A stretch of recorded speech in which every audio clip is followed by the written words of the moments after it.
নেপাল আজ এক সন্ধিক্ষণে দাঁড়িয়ে। একদিকে আছে অস্থিরতা, ক্ষোভ ও দীর্ঘদিনের রাজনৈতিক ব্যর্থতার অভিজ্ঞতা, আর অন্যদিকে আছে পরিবর্তনের তীব্র আকাঙ্ক্ষা, একটি নতুন সমাজ গঠনের স্বপ্ন। মার্চ 2026-এ নির্ধারিত জাতীয় নির্বাচন তাই নিছক একটি রাজনৈতিক প্রক্রিয়া নয়, এটি হয়ে উঠেছে একটি জাতির আত্মসমালোচনার প্রতিফলন, গণতন্ত্রের নবজন্মের সম্ভাবনা। এই মুহূর্তে প্রশ্ন অনেক। নেপালের এই নির্বাচন কি হবে সত্যি একটি পরিবর্তনের নির্বাচন, নাকি অতীতের মতো আরেকটি প্রতারণার পুনরাবৃত্তি? এই নির্বাচন কি শুধুই সময় মতো একটি সাংবিধানিক কর্তব্য পালন, নাকি এর মধ্যে দিয়ে নেপাল সত্যি একটি নতুন রাজনৈতিক দিগন্তে প্রবেশ করতে পারবে? বর্তমানে অন্তর্বর্তী প্রধানমন্ত্রী হিসেবে দায়িত্ব পেয়েছেন সুশীলা কার্কি, নেপালের ইতিহাসে প্রথম নারী প্রধানমন্ত্রী। তার নেতৃত্বে অনেকাংশে প্রতীকী হলেও তার প্রতি আশা অনেক বেশি। কিন্তু প্রশ্ন হল, এই অন্তর্বর্তী সরকার আদৌ কতটা নিরপেক্ষ এবং শক্তিশালীভাবে একটি সুষ্ঠু নির্বাচন আয়োজন করতে পারবে? সুশাসনের পথে এটি কি একটি শুরু, নাকি শুধু একটি ড্যামেজ কন্ট্রোল প্রক্রিয়া? আসল কথা হচ্ছে, দেশের রাজনৈতিক স্থিতিশীলতা ফিরবে কিনা, বিদেশি বিনিয়োগ ও সাহায্য পুনরায় আসবে কিনা, অভ্যন্তরীণ উন্নয়ন কর্মসূচিগুলো গতি পাবে কিনা, তরুণরা দেশ ছেড়ে পালিয়ে না গিয়ে নিজ ভূমিতেই ভবিষ্যৎ গড়তে পারবে কিনা, নেপালের সামনে এখন কোন পথ খোলা? নমস্কার, আমি দীপেন, আর আপনারা দেখছেন নিউজ ভ্যানগার্ড। সংকট না সম্ভাবনা, কোন পথে এগোচ্ছে নেপাল, তা নিয়ে একটি গুরুত্বপূর্ণ আলোচনায় আজ আমার সাথে রয়েছেন দুজন বিশেষজ্ঞ। রয়েছেন আন্তর্জাতিক বিষয়ে বিশেষজ্ঞ শিক্ষাবিদ ডক্টর অভিজিৎ চন্দ্র, এবং ভার্চুয়ালি জুড়ে গেছেন আমাদের সঙ্গে প্রাক্তন সেনাকর্মী মোহন রাও। তবে আজ আপনাদের দুজনকে স্বাগত। মোহন বাবু, আপনাকেও স্বাগত, আর অভিজিৎ বাবু আপনাকেও স্বাগত। নমস্কার। নমস্কার। নমস্কার। শুভ সন্ধ্যা। একদম শুভ সন্ধ্যা। তবে আজ অনুষ্ঠান শুরু করার আগে আমরা এমন একজন অভিজ্ঞ সাংবাদিকের সঙ্গে কথা বলবো, যিনি দক্ষিণ এশিয়ার, বিশেষ করে নেপালের ভূ রাজনীতি নিয়ে দীর্ঘদিন ধরে কাজ করে আসছেন। উনি প্রসেনজিৎ চক্রবর্তী। প্রসেনজিৎ বাবু, আপনি শুনতে পাচ্ছেন আমাকে? হ্যাঁ, প্রসেনজিৎ বাবু, যেটা শুরুতেই জানতে ইচ্ছে করছে আপনার কাছে, যে সংকট না সম্ভাবনা, মানে কোন পথে এগোচ্ছে নেপাল, আপনি কি দেখছেন? নেপালে আপনি যেটা বলছেন, সংকট এবং সম্ভাবনা, এই দুটোর মাঝখানের একটা অভূতপূর্ব একটা পরিস্থিতি তৈরি হয়েছে। এই পরিস্থিতিটা একটা আপনি বলতে পারেন আমাদের গোদা বাংলায় নৌকো আগিয়ে চলার মতো অবস্থা। এই একটু আগে আপনি বলছিলেন যে নেপালের অন্তর্বর্তী সরকার মাত্র 6 মাস মধ্যে তারা পরবর্তী নির্বাচনটাকে সুষ্ঠুভাবে গড়ে উঠতে পারবে। এটা পুরো একটা লোকরেখা নিয়ে একটা ক্ষমতার ধারাভাগ জায়গাতে পৌঁছে যাবে। এইটা অবস্থা নেপালে দীর্ঘদিন 2008 সালের পরবর্তী সময় রাজতন্ত্র সরাসরি পতনের পরে নেপালের যে একটা গণতান্ত্রিক কাঠামো তৈরি হওয়ার চেষ্টা হয়েছিল, সেই রকম পথেই থাকবে নর্মাল কাঠামো, নাকি একটা সংশ্লিষ্ট 5 বছরের সরকার যারা চালাবে, এরকম হয় অন্যান্য দেশে, এরকম জায়গায় যাবে? এই জায়গা থেকে বিবেচনা করলে দেখতে পাবেন ঘটনা চলেছে যে নেপালের যে সরকারগুলো হয়ে গেল, জোট সরকারের পতন হয়ে গেল, তুমুল বিক্ষোভের থেকে তারা কিন্তু তাদের যে দলগুলি, অর্থাৎ প্রধান 3টি দল, নেপালের নেপালের কমিউনিস্ট পার্টি এবং নেপালের মাওবাদী, এই 3টি প্রধান দল এবং তাদের সঙ্গে রাজতন্ত্র সমর্থনকারী যে দলগুলি রয়েছে এবং কিছু আঞ্চলিক দল রয়েছে এই অঞ্চলে, তারা কিন্তু নিজ নিজ এলাকায় একদম নিজের নিজের ঘাঁটি আগলে নিজের নিজের শক্তি পরীক্ষা দিতে তারা চূড়ান্ত প্রস্তুতি দিয়েছে। ফলে নেপালের যে প্রাদেশিক যে আইনসভাগুলি রয়েছে, সেই আইনসভা এবং তার অনুপাতে নেপালের যে জাতীয় নির্বাচনের যে 2 শতাধিক আসনের যে নির্বাচন অনুষ্ঠিত হবে আগামী মার্চ মাসে, তার যে নির্বাচনের ফলাফল এখান থেকে বুঝতে পারা যাচ্ছে যে, যেটা খবর পাচ্ছি সেটা হচ্ছে যে তীব্র প্রতিদ্বন্দ্বিতাপূর্ণ হতে চলেছে। যে প্রতিদ্বন্দ্বিতাপূর্ণ প্রায় ত্রিমুখী ধারায় বিভক্ত হয়ে কখনো বিভিন্ন রকম ভাবে বিভক্ত গঠন করছিল, সেই ত্রিমুখী ধারার যে সংখ্যা গরিষ্ঠতার যে আনুপাতিক হার, আনুপাতিক হারের কমা বাড়ার দেখে কিন্তু এই মুহূর্তে আজকের পরিস্থিতি দাঁড়িয়ে সেটা বলতে পারা যাচ্ছে না। কারণ দলগুলির সাংগঠনিক ক্ষমতা কিন্তু এই মুহূর্তে প্রান্তিক এলাকা নেপালের কাঠমান্ডুকে যদি আমরা রাজধানী তো বটেই, কাঠমান্ডুর বাইরে যে নেপালের বিস্তীর্ণ এলাকা একদম পশ্চিমে চীন এবং ভারতের সীমান্তবর্তী হিমাচল প্রদেশের অংশ থেকে একদম দিকে সীমান্তবর্তী অঞ্চল, যেটা নেপালের সঙ্গে 2000 কিলোমিটারের বেশি সীমান্তবর্তী এলাকা বুঝেছে। কিন্তু তান্ত্রিক এলাকাগুলির যে প্রাদেশিক আইনসভা এবং জেলাগুলিতে সেখানে কিন্তু দলগুলোর রাজনৈতিক কর্তৃত্ব ভীষণভাবে সক্রিয়। কিন্তু কাঠমান্ডুতে কিন্তু এই পরিস্থিতি সম্পূর্ণ বিপরীত।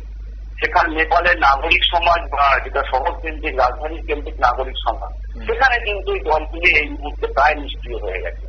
এরকম একটা ভয়াবহ পরিস্থিতিতে এই নির্বাচনটা আগামী 6 মাসের মাথায় অনুষ্ঠিত হতে চলেছে। এই পরিস্থিতি এখন কোন দিকে নেপালের সংসদ তারা দখল করবে নাকি আবার বিভিন্ন দলের মধ্যে জোট গঠন হবে, সেটা নির্বাচন পরবর্তী ফলাফল ঘোষণা পরবর্তী সামগ্রিক স্পষ্ট করে যাবে।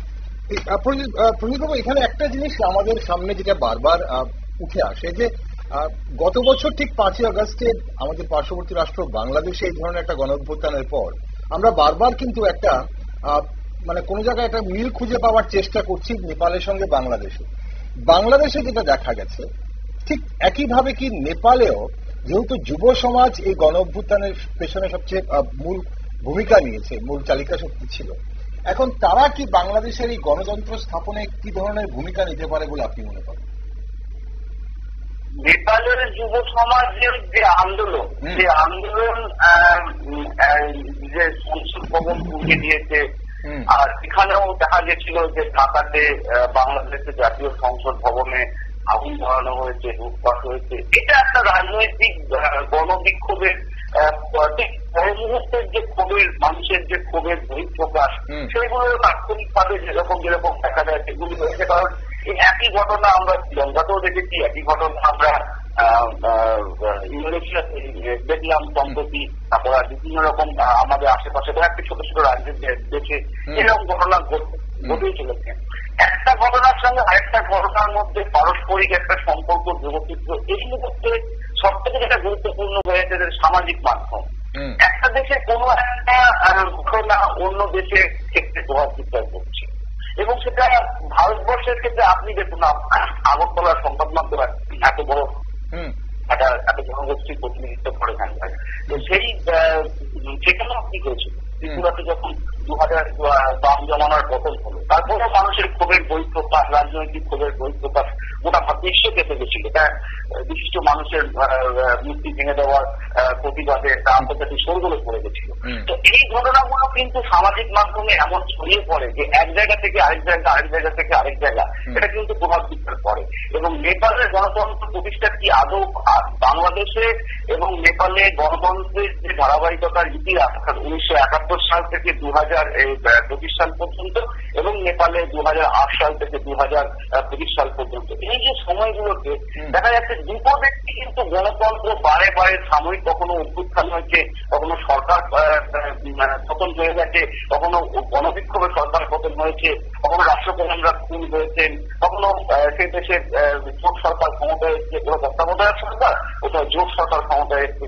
এই নিয়ে একটা পারস্পরিক গণতন্ত্রের পরীক্ষা দুটো দেশেই কিন্তু এখনো পর্যন্ত বলতে পারা যাবে স্বাধীনতা পরবর্তী, অর্থাৎ দুই দেশের স্বাধীনতা যদি অর্জনের পর থেকে ধরে নেওয়া হয়ে থাকে, নিজেই কিন্তু গণতন্ত্র কখনো শক্তিশালী হয়। ওকে, অসংখ্য ধন্যবাদ প্রসেনজিৎ বাবু আজ ফোনে থাকার জন্য। অবশ্যই আপনার সঙ্গে আমরা এই বিষয়ে পরবর্তী সময় আবারও চাইবো, আপনার মতামত চাইবো। আজকের জন্য ধন্যবাদ আপনার। দর্শক, প্রসেনজিৎ চৌধুরী ছিলেন বিশিষ্ট সাংবাদিক, যিনি শুধু নেপাল নয় দক্ষিণ এশিয়ার বিভিন্ন বিষয়ে উনি খবর রাখেন এবং খবর করেন। তো এই মুহূর্তে আমাদের সঙ্গে মোহন রাও জুড়ে গেছেন। মোহনবাবু, এই যে সংকট না সম্ভাবনা, মানে আপনি কি দেখছেন, কোন পথে এগোচ্ছে নেপাল?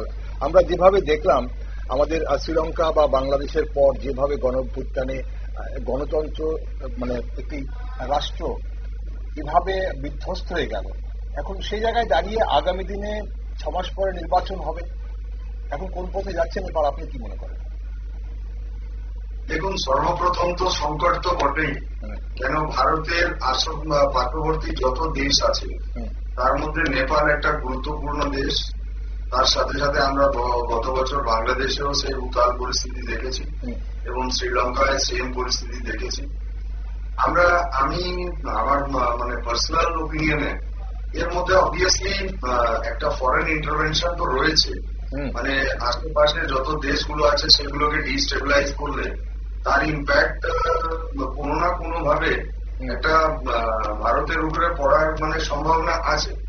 কিন্তু আমাদের দেশ যেহেতু পাওয়ারফুল নেশনের মধ্যে পড়ছে সাউথ এশিয়ার মধ্যে, তো যেহেতু চায়না, তো চায়নাতে কমিউনিজমের জন্য কোনো গভর্নেন্স বলে কিছু নেই, সেখানে যাই হয়, যেমন আপনারা জানেনই টিয়ানমেন স্কোয়ারে 1980 সালে যখন স্টুডেন্টস আন্দোলন হয়েছিল, তো ওখানকার চীনি গভর্নেন্স একবারও পা পিছায়নি সেই আন্দোলনটাকে পুরো মানে শেষ করে দেওয়ার জন্য। তারা স্টুডেন্টদের উপরে ট্যাঙ্ক পর্যন্ত চালিয়ে দিয়েছে। ইতিহাসে এরকম কোন ঘটনা আজ পর্যন্ত আমরা শুনিনি এবং দেখিও নি যেখানে স্টুডেন্টস আন্দোলনকে এইভাবে শেষ করা হয়েছে। ভারতেও বিভিন্ন রকমের আন্দোলন বিভিন্ন ভাবে ভারতকে ডিস্টেবিলাইজ করা, ইন্টারনালি এক্সটার্নালি সমস্ত ব্যবস্থা করা হয়েছে। কিন্তু আমি ধন্যবাদ দেব প্রেজেন্ট গভর্নমেন্টকে যে চিন্তা ভাবনা, চিন্তাধারা প্ররোচনায় পা না দিয়ে, উস্কানিতে মানে কোনো এমন পদক্ষেপ না নিয়ে ইন্টারনালি যা কিছু আছে সেগুলোকে চারিদিক থেকে কষে এবং মজবুত ভাবে রাখা হচ্ছে। ওকে, তাহলে আপনি বলছেন হার্ডনিং মানে ভালো খবর এটা যে আগামী দিন নেপাল যেমন শ্রীলঙ্কা ঘুরে দাঁড়িয়েছে এবং ভারত সেখানে বড় দাদা হিসাবে শ্রীলঙ্কাকে পূর্ণ সমর্থন এবং সাপোর্ট করে আজকে শ্রীলঙ্কাকে ট্র্যাকে তুলে দিয়েছে। এবং আপনারা দেখেছেন প্রধানমন্ত্রী মোদী ওখানে গিয়ে রেল সেবা, রেল পরিষেবা, তামিল ডমিনেটেড যে লিটে ডমিনেটেড এরিয়া ছিল সেখানে রেল পরিষেবা এবং সমস্ত ব্যবস্থা। মোহনজি আমরা একটু নেপালের দিকে আমরা একটু নেপালের দিকে চোখ রাখছি। এখন ব্যাপারটা হচ্ছে যে ঠিক আছে, নেপাল দেখুন ভারতের সাথে সম্পর্ক রুটি আর বেটি সম্পর্ক, এবং ভারতের যে সেনা আছে গোর্খা রেজিমেন্ট, সে গোর্খা রেজিমেন্ট এবং ব্রিটিশরা যখন ভারত ছাড়ে সেই সময় কিন্তু তারাও একটা গোর্খা রেজিমেন্ট সাথে নিয়ে যায় এবং গোর্খালির উপর পূর্ণ বিশ্বাস আমাদের ভারতেরও আছে। আজকে প্রধানমন্ত্রীও বলেছেন যে সে পরিস্থিতি যেটা আছে সেটা উত্তাল নিশ্চয় হয়েছে, কিন্তু তার সাথে সাথে খুব শীঘ্রই সুশীলা কার্কিজি, যিনি বেনারস থেকে পড়াশোনা করেছেন এবং আজকে উনি কেয়ারটেকার প্রাইম মিনিস্টার হয়েছেন, তার উপরে জেনজি, যেটা মানে দেখুন করাপশন লেভেল এত বেশি মানে পরিমাণে নেপালে ছড়িয়ে গেছিল যে সেখানকার নেতা এবং তাদের জেনারেশন যে মানে বিলাসিতা জীবন যাপন করছিল সেটা কোথাও না কোথাও তাদের মনের মধ্যে একটা আঘাত দিচ্ছে। তার মধ্যে পদচলতি একটা মেয়েকে ধাক্কা মেরে ফেলে দেওয়া হয়, এবং এটাই হচ্ছে দুর্ভাগ্য যে কমিউনিজমের মধ্যে সেন্টিমেন্টস বা ফিলিংস বলে কিছু থাকে। কমিউনিজম যে শব্দটা সেখানে সেন্টিমেন্ট আর ফিলিং কিছু থাকে। আজকে এখন ভারতকে যেই সরকারকে উৎখাত করা হয়েছে সেখানে ভারতকে সিরিয়াসলি এই বিষয়টাকে দেখতে হবে এবং আগামী নেপাল যেটা তৈরি হবে সেখানে ভারতের ভূমিকা অত্যন্ত গুরুত্বপূর্ণ থাকবে। ভারতের সাথে আমরা ভারতের ভূমিকা নিয়ে আসবো, ভারত কি মুহূর্তে কি চিন্তা করছে, ভারত কি পদক্ষেপ নিচ্ছে সেই বিষয় নিয়ে আমরা আলোচনা করবো। আমাদের সঙ্গে ডক্টর অভিজিৎ চন্দ্র রয়েছেন। ডক্টর চন্দ্র, এই যে সংকট না সম্ভাবনা, আপনার কি মতামত? পাশাপাশি এই যে শ্রীলঙ্কা বাংলাদেশের পর এবার নেপালের গণতন্ত্র ভেঙে পড়া, মানে কিসের ইঙ্গিত? দক্ষিণ এশিয়ার অন্যান্য গণতান্ত্রিক দেশগুলোর জন্য, মানে বিশেষ করে ভারতের জন্য কি এটা কোনোভাবে উদ্বেগের বিষয়? নমস্কার, খুব সুন্দরভাবে আপনি তুলে ধরেছেন ব্যাপারটা, মোহনবাবু খুব ভালো বলেছেন। 1921 সালে আফগানিস্তানে তালিবান সরকার আসে, আগের সরকার উল্টে যায়। 21 সালে মায়ানমার বার্মাতে মিলিটারিরা ক্ষমতা নিয়ে নেয়, অং সান সুচি সরকারকে হটিয়ে দেওয়া হয়। 2022 সালে নেপালে কিন্তু আবার সরকার আসে, কেপি ওলির সরকার, যেটা আগের সরকারের অনেক কিছু পলিসি চেঞ্জ করে। 2022 সালে নেপালে রাজাপাকসে সরকার, যা কিংপন্থী ছিল, যাকে হঠাৎ সে লোকেরা ওকে সরিয়ে দেয়। 2023 সালে আমরা দেখতে পাই মালদ্বীপেও যে সরকার ছিল সেটা অবশ্য গণতান্ত্রিক পদ্ধতিতে সরে যায়, বলা হয় এখানে অনেক অর্থ দিয়ে ওকে সরানো হয়েছে। 2024 দেখতে পাই বাংলাদেশে শেখ হাসিনা সরকার উৎখাত করে বর্তমান সরকার এসছে। 2025 নেপালের সরকার উৎখাত হয়েছে। অর্থাৎ করোনার পর এই 5 বছরে ভারতের যে আশেপাশের রাষ্ট্রগুলি ছিল, ভুটান ছাড়া সব সরকারকেই যেভাবে হোক না কেন সরিয়ে দেওয়া হয়েছে। এটার পেছনে শুধুমাত্র দেশের জনসাধারণের ক্ষোভ তো আছেই, তার সাথে বাইরের থেকে মদত অবশ্যই আছে, এটা পরিষ্কার। প্রথমত বর্তমানে নেপাল নিয়ে বলছেন, নেপালে যেটা হয়েছে 2020 সালে করোনার পর গোটা পৃথিবীতে অর্থনীতিতে একটা মন্দাভাব দেখা গেছে। প্লাস আমরা দেখতে পেয়েছি 2023 সাল থেকে রাশিয়া ইউক্রেনের যুদ্ধ শুরু হয়েছে, সেখানে প্রচুর পয়সা ইউরোপ আমেরিকা থেকে যুদ্ধের পেছনে খরচ করা হচ্ছে। এরপরে আমরা দেখতে পেলাম আবার গাজাতে লড়াই হলো ইসরায়েলের সাথে, ইরান ইরাক হলো। ফলে উন্নত দেশ যেটা আমরা বলি, তাদের যেই পয়সাটা খরচা করতো এমনি পাবলিক ইন্টারেস্টের জন্য, সেটা ওরা চলে গেছে যুদ্ধে খরচ করছে। ফলে 2-3টে ঘটনা ঘটে গেছে। একটা হলো দেশের সরকারের কাছে সেভাবে পয়সা নেই, কারণ 2020 সালের যে এফেক্ট এটা এখনো চলছে, ভারত সেখান থেকে বেরিয়ে আসতে পেরেছে। ফলে সেসব সরকারের কাছে পয়সা নেই, অর্থনীতি কম, ফলে লোকের মধ্যে, সাধারণ লোকের মধ্যে চাকরি বাকরি বা কোনো প্রাইভেট সংস্থা সেভাবে গড়ে ওঠেনি। দ্বিতীয়ত, ইউরোপে গিয়ে চাকরি করবে বা আরবে গিয়ে চাকরি করবে, দুই জায়গাতে প্রচন্ড লড়াই চলছে। ইসরায়েলের সাথে সিরিয়া ধ্বংস হয়ে গেল দেখলাম আপনার, ইরানে হলো এটা, ইরাকে আনরেস্ট, কাতারও কদিন আগে দেখলাম এখানে অ্যাটাক হলো।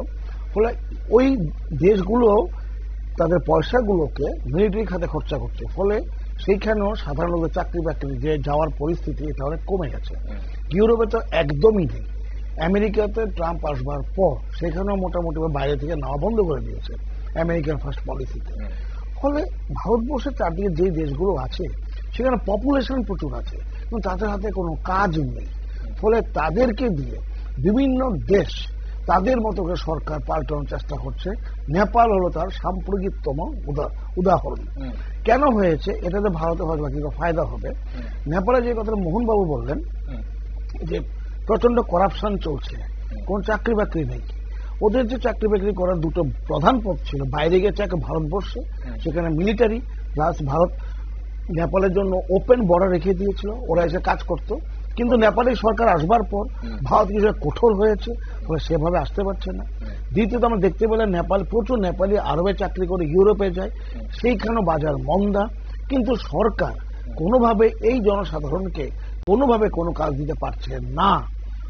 ফলত নেপালে বর্তমানে আজকে সরকার, যে সরকার ছিল সে নাকি বলে কমিউনিস্ট সরকার, মাওয়িস্ট সরকার, তারা জনসাধারণের পক্ষে কথা বলে।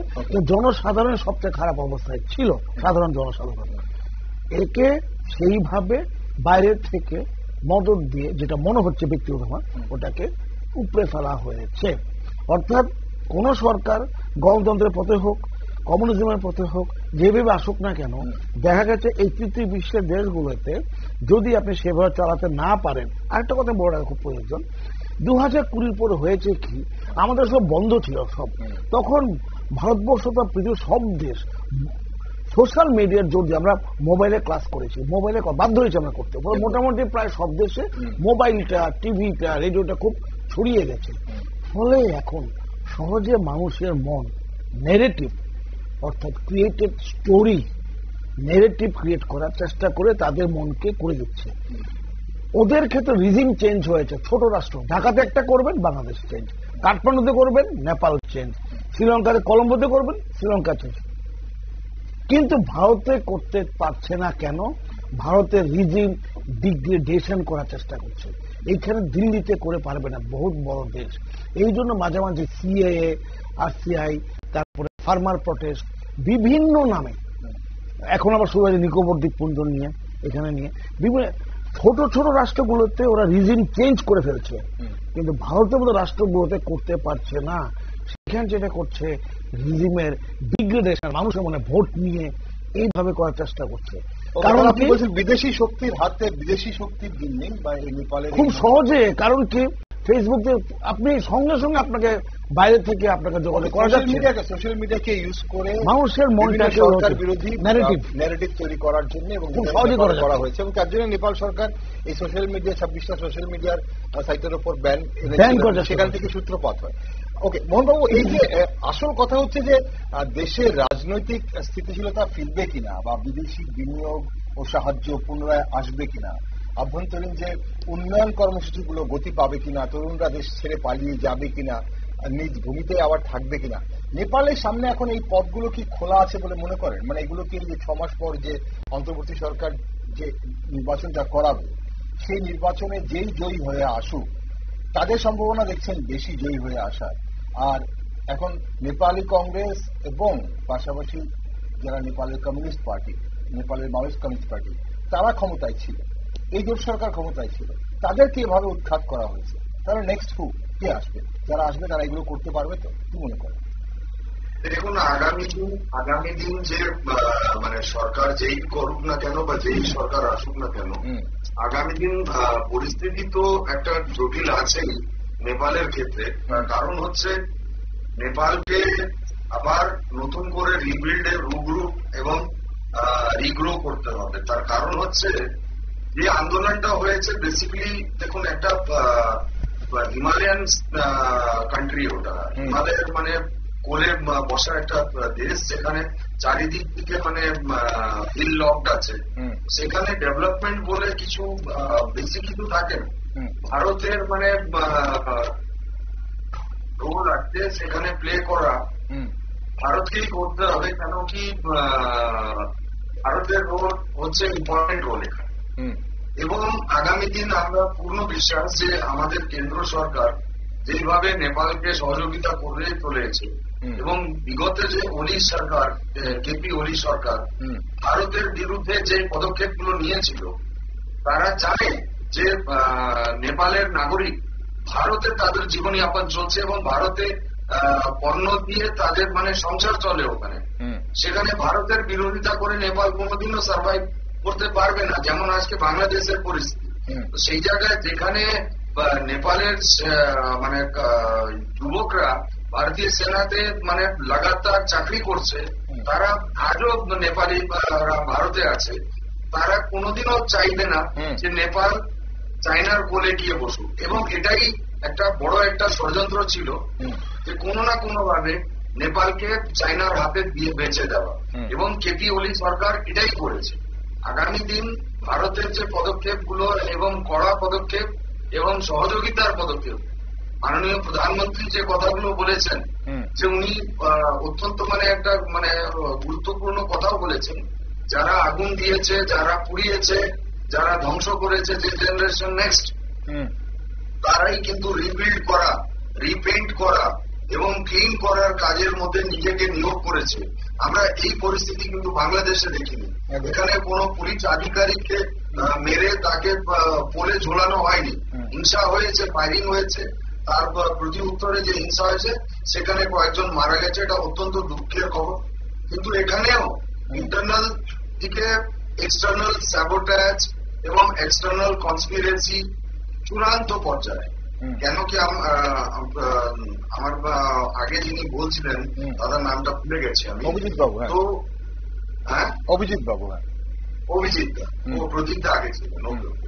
অভিজিৎ বাবু যেটা বললেন যে ছোট ছোট দেশগুলোকে ডিস্টেবিলাইজ করে সেখানে একটা পাপেট মানে গভর্নমেন্টকে বসিয়ে দেওয়া, যাতে ওয়েস্টার্ন কান্ট্রি ওই দেশগুলোকে কন্ট্রোল করতে পারবে এবং ইন্ডিয়াকে চাপে রাখা। আজকে রাশিয়া এবং ইউক্রেনের লড়াইয়ের কারণটা কি? এই কারণটা একটাই হচ্ছে যে রাশিয়া প্রতিবাদ করেছে ইউক্রেনকে নেটোর মেম্বার হতে, যে নেটো মেম্বার হতে দেওয়া যাবে না। কেন কি যদি ইউক্রেন নেটোর মেম্বার হয়ে যায় তাহলে পুরো নেটো কান্ট্রি ইউক্রেনে এসে বসে যাবে, আমেরিকা পুরো পর্দারি চালু করে দেবে। সেটা কোনো পাওয়ারফুল কান্ট্রি কোনোদিনও মেনে নেবে না যে তার ঘরে একটা শত্রু এসে বসে যায়, বা তার বাইরে ঘরের বাইরে বেরোলেই শত্রুর মানে পায়রা 24 ঘন্টা একটু 365 দিন থাকুক, এটা কোনো দেশ মেনে নেবে না। তার জন্যই রাশিয়াকে ইউক্রেনের সাথে ভিড়িয়ে রাশিয়ার উন্নয়নকে আটকে দেওয়ার একটা ষড়যন্ত্র আমেরিকা। আজকে ভারত যেভাবে আমেরিকাকে উত্তর দিয়েছে, আগে সময় কি হতো, ভারতের প্রধানমন্ত্রীরা আমেরিকাকে, পাকিস্তানকে ডোজিয়ার দিত, আমেরিকা গিয়ে গিয়ে অনুরোধ করতো। আজকে আমরা আমেরিকাকে পর্যন্ত হাঁটুতে বসিয়ে তাকে কথা বলার জন্য বাধ্য করে দিয়েছি। আজকে যে ডোনাল্ড ট্রাম্প বড় বড় কথা বলছিল, সে নিজেই বুঝতে পারছে যে কত বড় ভুল করেছে 50% ট্যারিফ দিয়ে। আজকে ভারত সেই ভারত নেই যে কারোর সামনে নত হবে। মোহনবাবু, এই যে আপনি চীনের কথা বলছিলেন, চীনের দখলদারি বিগত সরকার যে ছিল কেপি ওলির সরকার নেপালে, এখন প্রশ্ন হচ্ছে যে এই যে 6 মাস অন্তর্বর্তী সরকার চলবে, তারপর 6 মাস পরে নির্বাচন হবে, মার্চের 5 তারিখ যেটা নির্ধারিত হয়েছে। এখন সমস্যা হচ্ছে বা প্রশ্ন হচ্ছে যে এই যে চীন কি এখন এই সময়টাতে তাদের বিনিয়োগ বাড়ানোর চেষ্টা করবে না নেপালে, বা চীন কি সেখানে নেপালকে বায়াস করার বা এই যে নির্বাচনটা হতে যাচ্ছে সেই নির্বাচনটাকে বায়াস করার চেষ্টা করবে না? দেখুন, চীন আপ্রাণ চেষ্টা করত যদি তার লিডারশিপ, যে কারাপ্ট লিডারশিপ, যারা ওখান থেকে দেশ ছেড়ে পালিয়ে গেছে একদম within no moment of time, তারা কিন্তু সেই দেশে নেই। একটা যে খিচড়ি সরকার যেটা বানিয়েছিল, আমি একদম পূর্ণ বিশ্বাসী যে আগামী দিন একটা যুব জেনারেশন, নতুন প্রজন্ম সেখানে জন্ম নেবে, যারা আগামী দিন সরকারকে চালাবে এবং সরকার বানানোর মধ্যে তাদের গুরুত্বপূর্ণ রোল থাকবে। এখানে আমার মনে হয় না চীন এইভাবে আর ইন্টারফেয়ার করতে পারবে, কেন কি পুরনো যা লিডারশিপ ছিল তারা পুরো চায়নার সাথে বিক্রি হয়ে গেছিল।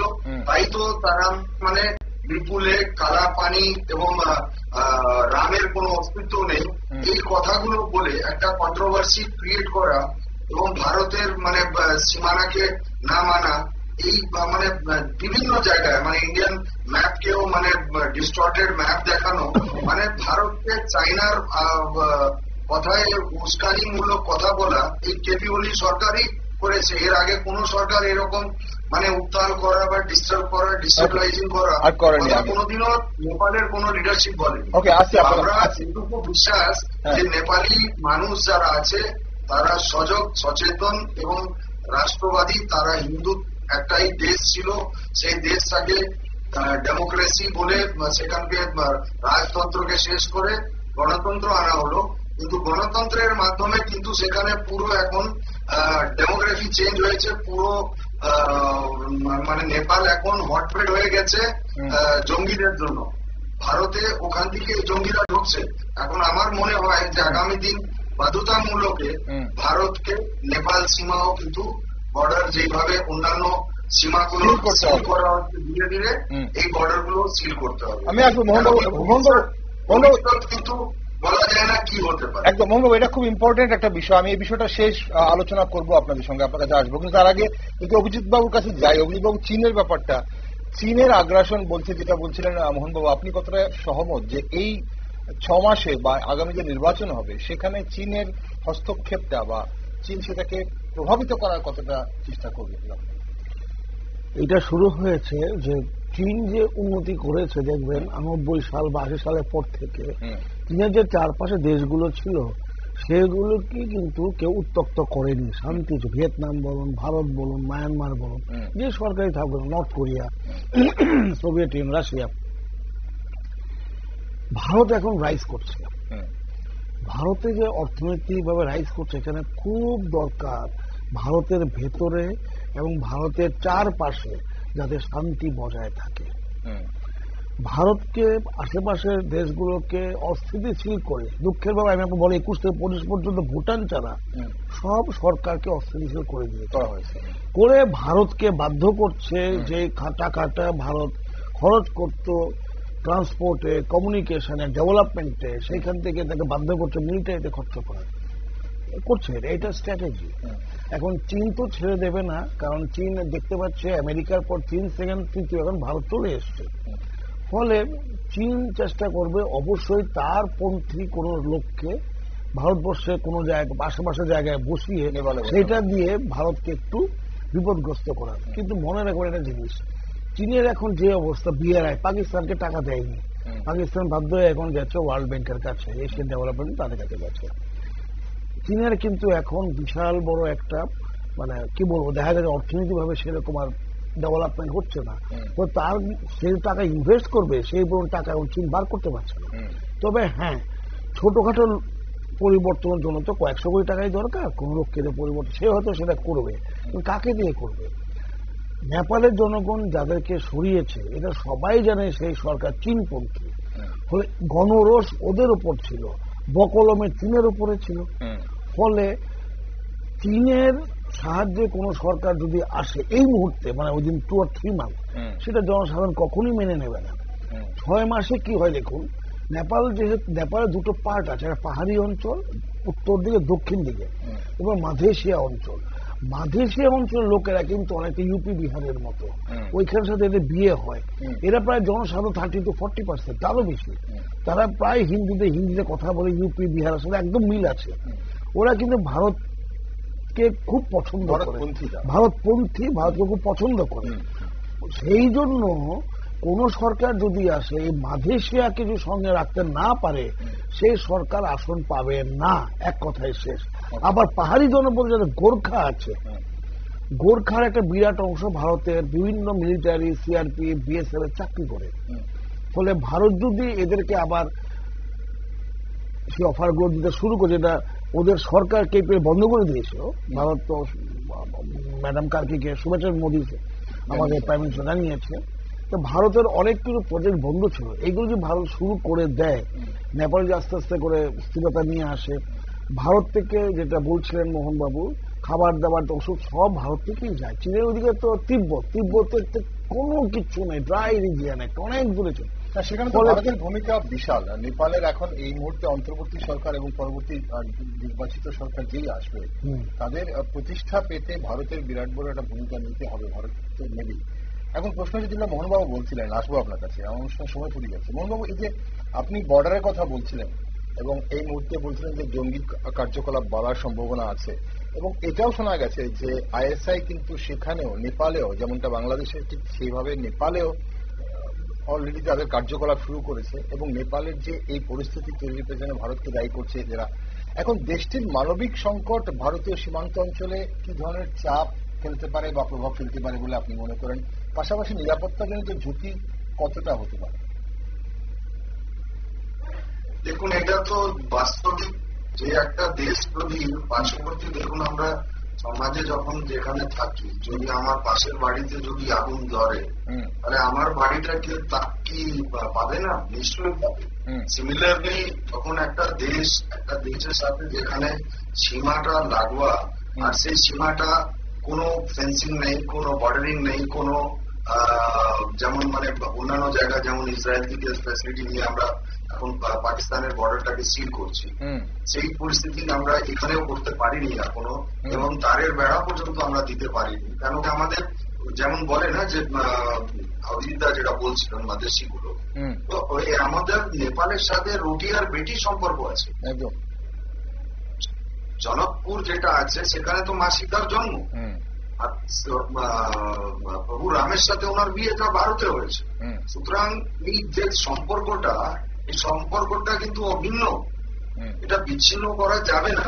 সেই জায়গায় নিশ্চয়ই আজকে ভারতকে ডিস্টেবিলাইজ করা, ডিস্টার্ব করা, যাতে আমাদের যে অগ্রগতি, সেই অগ্রগতিটাকে কিভাবে থামানো যাবে, সেই গতিটাকে থামানোর জন্য ভারতকে চারিদিক থেকে ডিস্টার্ব করা হচ্ছে, যাতে ভারত কোনো প্ররোচনায় পা দিয়ে একটা এমন দেশের সাথে যুদ্ধে নেমে যায়। ধরুন যদি বাংলাদেশের সাথে যুদ্ধ লেগে যেত, তো ভারত বাংলাদেশের সাথে যুদ্ধ লড়তো না, ভারতকে যুদ্ধ লড়তে হতো চাইনার সাথে, ভারতকে যুদ্ধ লড়তে হতো আমেরিকার সাথে।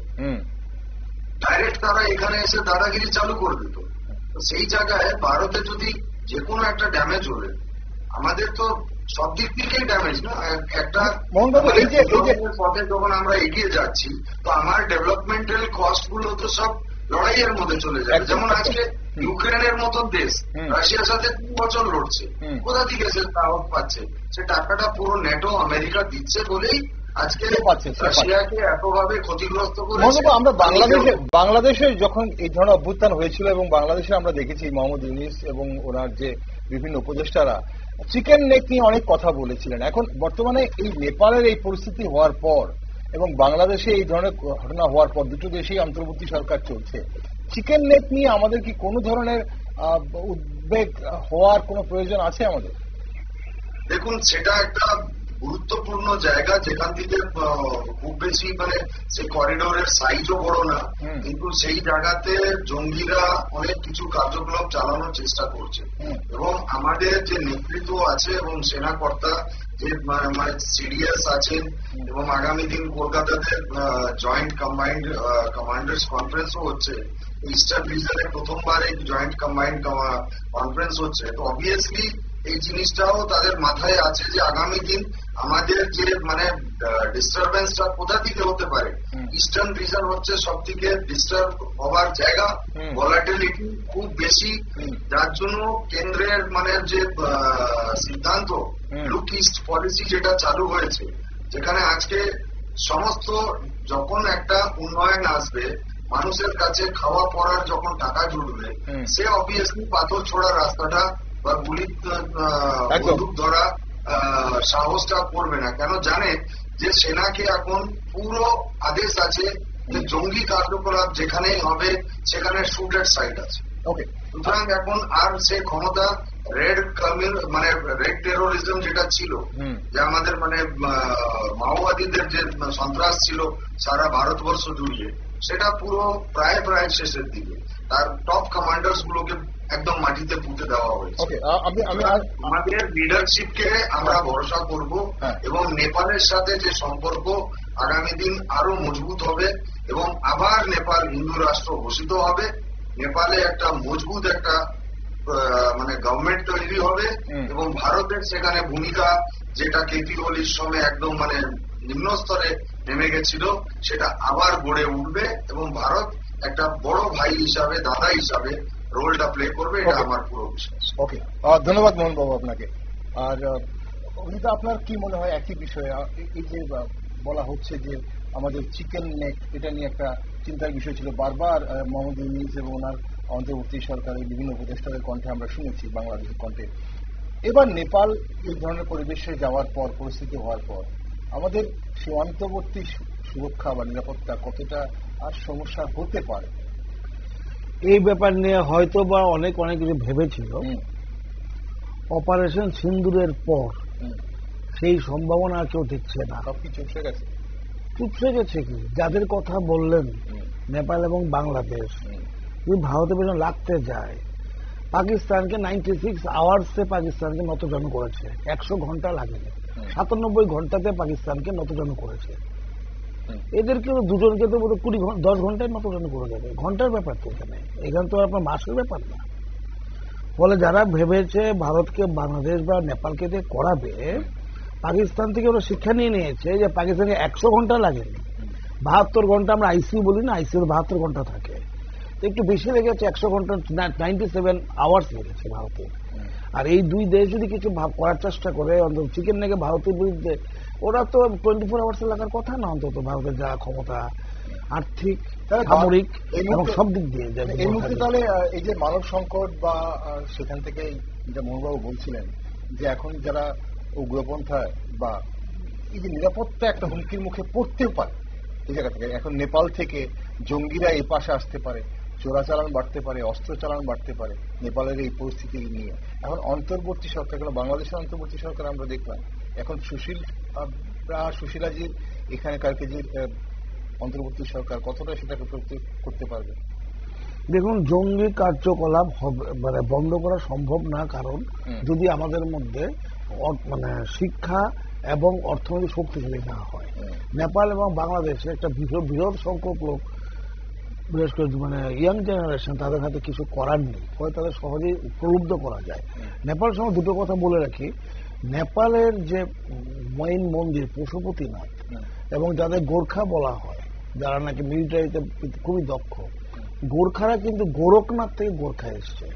আর গোরখনাথের মেইন যে মহন্ত, উনি কিন্তু আমাদের ইউপির চিফ মিনিস্টার, উনি কিন্তু পশুপতিনাথের একজন নাম করা মহন্ত।